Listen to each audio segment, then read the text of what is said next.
Hello, hello les amis Verseau, ascendant Verseau, signe martien en Verseau. Bienvenue pour cette guidance professionnelle, vie quotidienne du mois d'août 2024. Vie quotidienne pour toutes les personnes qui ont arrêté leurs activités professionnelles, par exemple les retraités, ou pour toutes les personnes qui ont d'autres préoccupations, d'autres activités extra-professionnelles qui posent question actuellement. Je vous rappelle que c'est un tirage général qui ne va pas parler à tous les Verseaux et je m'en excuse par avance, ça ne peut pas parler à tout le monde. Vous prenez uniquement les messages qui vibrent avec ce que vous vivez actuellement et vous n'hésitez pas à adapter mon vocabulaire à votre situation. Je vous encourage, quoi qu'il en soit, à toujours regarder la vidéo de votre signe ascendant et de votre signe martien si vous le connaissez, afin d'avoir de plus amples détails et que ça ressemble un peu plus à un tirage personnalisé. Ce tirage peut parler à certains Verseaux dès à présent et parler à d'autres au mois d'août, voire au début du mois de septembre. N'hésitez pas à revenir plus tard s'il ne vous parle pas maintenant. On y va avec l'énergie principale de votre tirage. N'oubliez pas de liker, de partager et de vous abonner à la chaîne. Je vous en remercie. Nous avons ici la roue de fortune inversée. Alors, certains me diront que ça continue pour les Verseaux. C'est pas la période la plus simple pour beaucoup d'entre vous. Et la roue de fortune, elle nous dit que justement, on est dans les hauts, les bas, qu'il peut y avoir des changements qui sont pas forcément...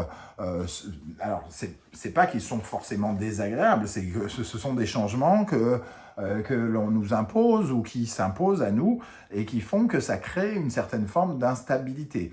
La roue de fortune inversée, elle crée de l'instabilité ou du dispersement.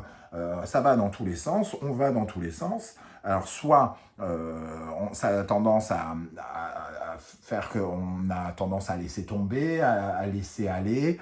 On peut être dans une sorte d'imprévoyance, comme c'est instable, on ne prévoit pas, on court des risques et on ne le voit pas. Donc ici, on nous dit quand même que les choses ne sont pas constantes et qu'il vous faut tenir bien la barre, entre guillemets, de ce qui est en train de se passer pour vous dans la vie professionnelle. Alors oui, la roue de fortune qui nous parle de chance donne l'impression qu'elle parle de malchance, mais c'est pas uniquement de la malchance, c'est des événements surtout qui sont un peu imprévisibles et qui créent justement des revers. Alors c'est peut-être des revers financiers pour votre boîte, ça peut être finalement des mutations surprises, des changements technologiques, on peut avoir des personnes autour de nous qui perdent leur emploi de façon inattendue et être un peu hagard face à la situation. Et il peut y avoir aussi des mauvais choix qui sont faits, entre guillemets, et qui bouleversent un peu la situation actuelle. Voilà, donc la roue de fortune, en tout cas, elle vous invite ici à essayer de mettre vos forces au bon endroit, parce que ici, avec la force inversée, on nous parle d'une certaine forme d'épuisement par rapport à certaines choses. Ça peut nous parler de conflits pour certains d'entre vous. De mettre votre énergie au bon endroit, de ne pas mettre votre énergie dans les conflits parce que ça n'apporterait à rien. La solution des conflits est beaucoup plus prometteuse, entre guillemets, de trouver une façon de ne pas être trop touché par cette instabilité ici. La roue de fortune, elle nous dit aussi que les choses vont s'améliorer d'une certaine manière, mais d'abord, on est dans les hauts et les bas, et peut-être un peu plus les bas actuellement pour certains d'entre vous. Ok, bon, on va essayer d'en savoir un peu plus avec l'oracle de la musique. Qu'est-ce qui accompagne cette roue de fortune? Nous avons le tuba. Le tuba, on voit une force un peu rigoureuse, un peu disciplinaire, autoritaire ici. Alors soit ça vous parle de votre chef direct, de votre patron, ou d'un besoin d'être plus prévoyant, d'être plus discipliné, de courir moins de risques, d'être... alors peut-être justement vous êtes invité à travailler de façon plus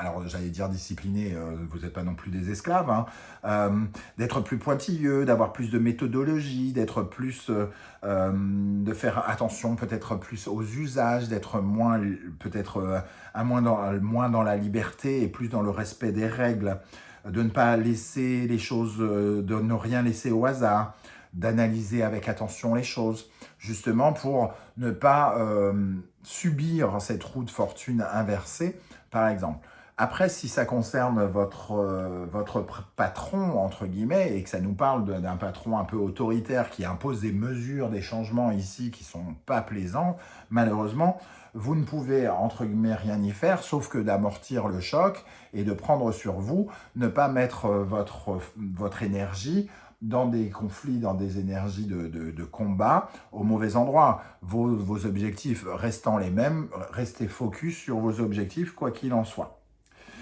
Ici, ça nous parle vraiment de respecter certaines choses. Alors, la ponctualité, la gentillesse, la politesse.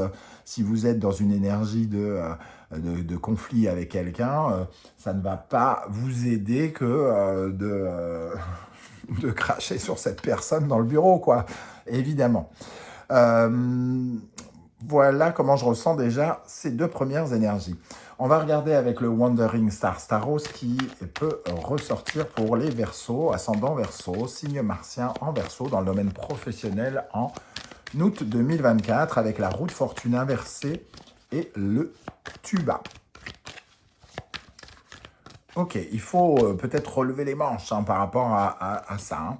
Alors je dis relever les manches et je tombe sur le pendu qui nous dit c'est un peu bloqué.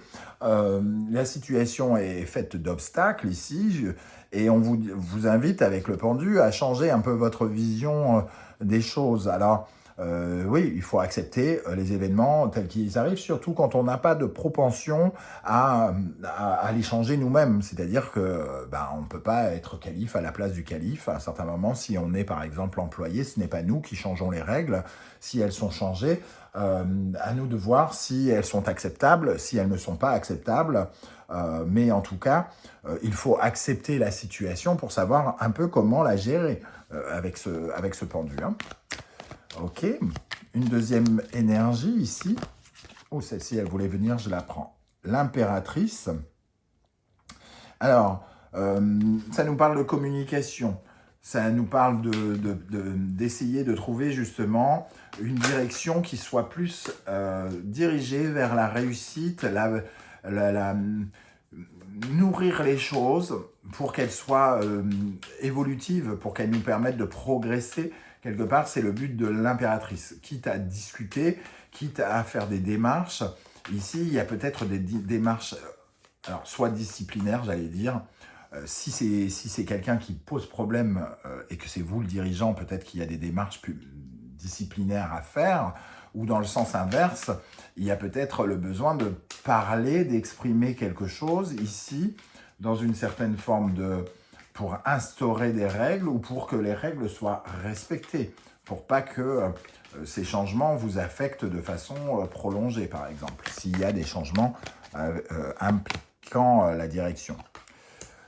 L'impératrice et le 2 de coupe nous invite, nous appelle à rester dans une certaine forme d'harmonie, ici, ou de rétablir une certaine forme d'harmonie, d'aller essayer d'aller chercher la paix plutôt que d'aller chercher la bagarre. Comme on le disait ici, avec la force, un côté un peu explosif, il ne faudrait pas mettre de la poudre sur le feu, entre guillemets, mais plutôt essayer de travailler pour faire évoluer cette relation avec le 2 de coupe dans une meilleure harmonie. Ok. Un petit message encore sur cette impératrice. Sur l'impératrice pour les Verseaux. La reine de coupe. Bon. En tout cas, vous avez besoin de recevoir, entre guillemets, beaucoup plus de compassion, d'empathie. Les circonstances de votre vie font que peut-être vous êtes moins... Alors par exemple, certains sont moins efficaces au travail, donc ça crée des changements, des aléas, de l'instabilité. Et peut-être que d'autres ont besoin d'être un peu plus respectés, de se sentir un peu plus aimés avec cette reine de coupe, et ont besoin justement que ce soit qu'on travaille dans un cadre inspirant qui permette une certaine forme de sentiment d'abondance ou de prospérité et non pas quelque chose qui nous semble complètement stérile et où il ne poussera jamais rien ou plus rien. Donc ici, il y a quand même une envie d'aller chercher de la bienveillance ou de recevoir de l'empathie, de la bienveillance et une certaine forme d'ouverture. La reine de coupe, elle cherche l'ouverture, la bienveillance, et on est loin, avec ces trois énergies, de chercher la bagarre. Ok.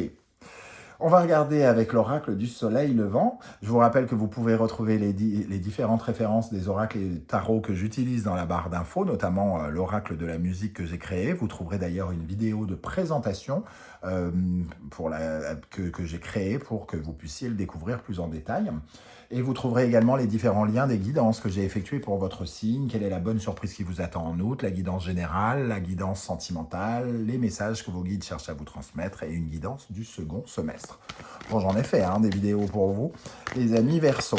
On y va. Quelle est l'énergie qui va particulièrement vous aider, qui peut vous aider, sur laquelle vous pouvez vous appuyer, les amis Verseau, pour avancer dans le domaine professionnel? Sur quoi vous pouvez vous appuyer? Le dieu de la foudre. Bon, le bouleversement, le changement. Le changement, quoi qu'on puisse en penser, même quand c'est un changement parfois très puissant, un peu surprenant, un peu inattendu, le changement, la transformation, le bouleversement, l'imprévu, peut nous offrir de bonnes surprises. Et ici, même si il se passe quelque chose où vous avez l'impression d'avoir une certaine forme d'instabilité, il semble qu'on nous dise qu'il y a potentiellement beaucoup de négatifs à en tirer derrière. Que ce qui se détruit ici va permettre de construire quelque chose de bien plus efficient, bien plus intéressant pour vous. Les modifications profondes, et d'ailleurs vous avez Pluton dans votre signe, Pluton en Verseau, les modifications profondes sont là pour changer les choses sur une longue durée. C'est un peu le travail de Pluton. Pluton met le doigt sur ce qui est caustique, acide, ce qui ne fonctionne pas, qui est mort, qui doit mourir, qui est détruit et qui n'a plus aucune raison d'être. Une fois qu'on a mis le doigt dessus, Pluton devient positive parce qu'elle nous apporte le changement nécessaire, la transformation. On a compris qu'on avait besoin de transformation. Une fois qu'on a compris, Pluton nous apporte du positif. Et c'est exactement cette énergie-là qu'on a avec le dieu de la foudre. Donc comprenez le plus vite possible, entre guillemets, ce qu'il y a à comprendre, car vous en tirerez les bénéfices bien plus rapidement ensuite. Quelle est l'énergie qui, ici, vous freine, sur laquelle vous pourriez être amené à travailler? Qu'est-ce qui vous paralyse, les amis Verseau? Ici, il peut y avoir une psychorigidité au changement aussi, pour certains Verseaux, parce que ici, la roue de fortune, c'est refuser que le destin nous emmène à l'endroit où il nous emmène. On peut être aussi dans ce côté-là, ni voir que de la malchance et ne pas voir les côtés positifs que cela pourrait créer ou nous offrir, parce qu'on est un peu psychorigide et qu'on a un peu du mal à lâcher prise et à laisser lâcher du lest et à laisser s'échapper ce qui doit partir et pour ne garder que ce qui est positif. Qu'est-ce qui vous freine, Donc ici, nous avons la pagode. Alors, ce qui me vient tout de suite à l'esprit en parlant du changement, c'est que dans les pagodes, il y a des reliques. On maintient des reliques, on surveille, on garde des reliques dans les pagodes. Et les reliques, ce sont les choses mortes, entre guillemets. Ce sont des ossements, ce sont des choses qu'on conserve inexorablement dans le temps. Et peut-être que ce qui vous freine, c'est justement de vouloir protéger quelque chose qui est mort ou qui n'a plus de raison d'être ou qui n'est plus essentiel ou qui n'est plus positif pour vous. Il y a une certaine forme de bulle aussi avec cette pagode qui nous parle à la base de se mettre à l'écart, d'être tenu à l'écart, de se sentir un peu isolé ou seul. On sent ici que c'est quelque chose qui peut aussi vous fragiliser. Peut-être que de ne pas parler, hein, puisqu'on a l'impératrice ici qui a besoin de compassion, de compréhension, etc. Peut-être qu'elle nous dit justement qu'il il ne faut pas être que dans le procès de quelque chose. Il faut aussi, comment dire, aller regarder de l'autre côté de la lorgnette. Vu que la pagode peut représenter la dépression, l'individualisme, on pourrait aussi regarder la situation sous un autre angle, soit moins sombre ou sous l'autre angle. Qu'est-ce qui se passe de l'autre côté? Voilà en tout cas comment je ressens cette énergie ici. On va terminer avec un message du tarot Symbolon. Alors, ça peut être un conseil ou un autre message pour vous éclaircir, pour éclaircir ce message. Pour les Verseaux, ascendant Verseau, signe martien en Verseau avec la roue de fortune inversée et le tuba. Qu'est-ce qu'on a comme message? Sagittaire, Jupiter. On nous parle d'évolution ici. Il y a quelque chose à apprendre. Alors, qu'est-ce que vous devez apprendre, les amis Verseau? Pour votre évolution personnelle, votre évolution spirituelle aussi, pour l'évolution de votre vie professionnelle, l'épreuve que vous traversez a quelque chose à vous apprendre, très probablement. Vous devez voir plus grand, vous devez être une meilleure personne, regarder sous un angle qui vous place plus haut, qui vous met plus haut. Parce qu'ici, c'est aussi dans les croyances que ça se joue. Hein. Le Sagittaire, c'est la façon de penser. C'est aussi d'aller chercher sa liberté. Comment on se libère des choses. Comment on enlève les poids en apprenant de son parcours, de son existence, de son expérience. Donc, on vous invite ici à comprendre, apprendre ce qui doit être détruit pour savoir ce qui doit être reconstruit ou comment reconstruire autre chose de bien plus positif pour vous. Voilà les amis Verseau, comment je ressens ce tirage. Je ne sais pas du tout si ça va vous parler et comment. J'espère que vous serez nombreux à venir commenter juste en dessous. N'oubliez pas que vos commentaires sont parfois des grandes sources d'inspiration pour tous les autres Verseaux qui traversent des étapes comme la vôtre. Et pour les autres, ceux qui ne souhaitent pas s'étaler sur YouTube, n'hésitez pas à laisser ne serait-ce qu'un coucou, un émoticône de votre choix. C'est déjà pas mal et c'est très sympathique de votre part. Je tenais en tout cas à vous remercier à tous de prendre le temps de liker, de partager, de commenter et de vous abonner. J'aurai le plaisir de vous retrouver très bientôt pour de nouvelles guidances. En attendant, prenez bien soin de vous, les amis Verseau. Merci d'être là et à très, très bientôt. Ciao, ciao. Bonnes vacances.